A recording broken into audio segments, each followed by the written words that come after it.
Magandang araw at ito po ang ating panibagong update. Nakita po natin ang video ito kung saan mukhang lumalabas na walang amor na po ang mga Pilipino kay Marcos Jr. dahil sa kanyang pagpasok bilang pangunahing panauhin sa isang event. Baka namimigay po ito ng ayuda. Eh, hindi mainit po yung pag-welcome sa kanya ng mga tao. Wala nga sumisigaw na Marcos na, walang nagpapalakpakan. So ano po yung ibig sabihin? Mukhang mabigat talaga ang kanilang loob kay Marcos Jr. Sa bagay, hindi naman natin sila masisi kung tutuusin mga kababayan po natin dahil lahat po ay nararamdaman kung gaano kapahirap ngayon ang administrasyong ito at hindi natin alam kung saan napupunta ang mga bilyones, trilyones na pundo ng bayan. Bigyan lang natin kayo ng pinaka-example.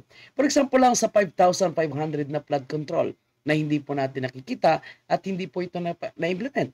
Kahit po yung mga alipores niya kasama si Kimboy Aminado na wala talagang flood control na na-implement. Ang NIDA, ang DPWH, sinasabi na wala rin pong flood control. Kung mayroon man ay patsi-patsi lamang. Kaya tingnan niyo po ang video ito at obserbahan niyo po mga kababayan.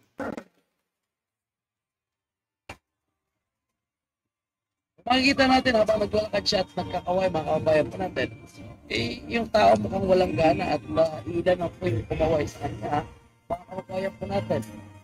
Patunay lang na yung tao mukhang hindi na rin kursunada ang kanyang pagdating. Samantala po mga kababayan po natin, ang isusunod po nating video, no, ay itong pagpasok po ni Amy Marcos dito po sa Manila Hotel. Nasa labas pa lang ay napakaraming supporter at may banda pa. Na tila ba piyesta. Napakaraming hakot nga na dinala itong si Amy Marcos. Mga kababayan po natin, magkano kaya ang bigayan? Yan ang tanong. May libreng palugaw, may libreng papandesal, at may libre pa atang pa-concert. Ay wala naman siguro na. Mga kababayan po natin, tingnan nyo po. Napakarami. Ang sabi nila, legit supporters daw po yan ni Amy Marcos. Okay, legit kung legit. Pero palagay nyo po mga kababayan po natin, legit po ba itong mga supporters ni Amy Marcos? Wala ba itong halong hakot at bigayan ng sobrang may nilalaman na 50,000? Na 50,000 laki na. Alright, so tingnan natin mga kababayan. So isa po siya sa nag-file ngayon ng candidacy sa pagka-senador, no? Pero ika nga ang sabi po ng mga DDE supporters, isa po tayo dyan, na hindi na po natin bigyan ng pagkakataon itong mga manggagamit at traidor na muling mamayagpag, no? At ginamit lang po nila ang Duterte. Sabi niya, umalis po siya sa alyansa ng kanyang kapatid, no? At gusto niya tumayong bilang independente dahil hindi niya daw matanggap na nag-aaway po yung dalawang kaibigan niya umalapit sa kanyang puso. So anong gusto niya? Manliligaw ba siya sa mga Duterte? Wag na. Oy, no? Kasi mahirap na po. At kita natin kung gaano nila tinatraidor ang mga Duterte. Ang sentro ngayon ng investigation sa House of Representatives ay si PRRD, no? Ang nilulutong impeachment o baka luto na at iinitin na lang para naman kay Vice President Sara. So, hindi niya masabi po na yan ay hindi niya po alam. Hindi niya po siguro masabi sa atin mga kababayan na siya po ay walang kinalaman dahil malamang at sa malamang siya po ay parte ng propaganda para sila yung mga Duterte para patuloy po sila na mamamayagpag, no? Baka gusto po nila na pamahalaan yung ating bansa katulad ng kanyang ama na inabot ng 20 years. Tulad naman sana mga kababayan po natin dahil ngayon pa lang ramdam na po natin yung pahirap dahil sa Marcos administration. Tama o tama? Alright, thank you po at maraming salamat sa inyo lahat mga kababayan. Saan natin sila ipasok itong mga supporters na ito mga kababayan po natin. I think may dapat po silang kakalagyan. Saan po ba sila dapat ilagay? No? Ay, may araw-araw pa. Ito po mga kababayan po natin.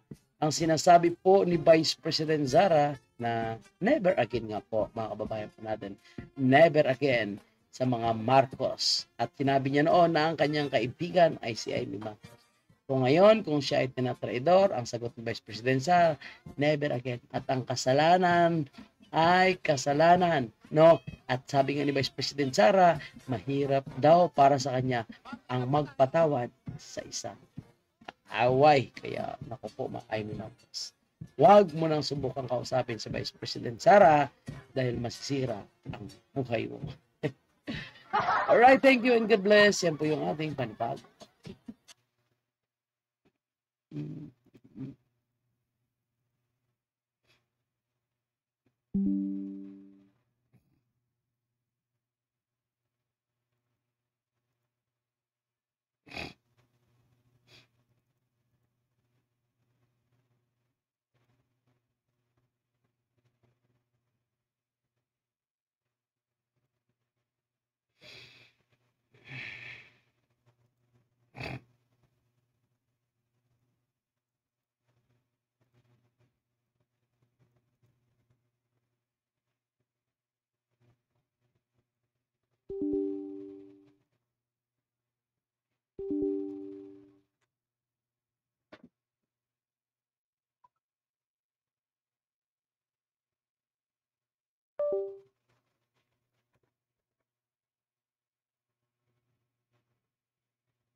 Magandang araw at ito po ang ating panibagong update. Mukhang walang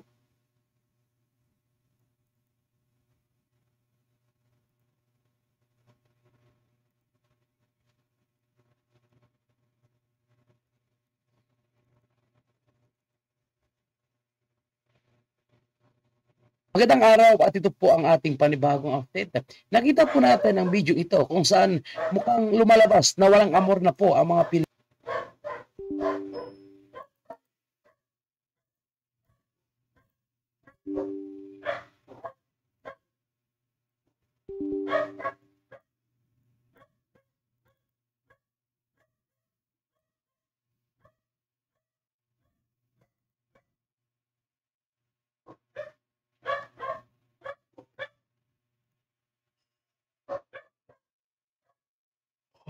Pilipino. Kay Marcos Jr. dahil sa kanyang pagpasok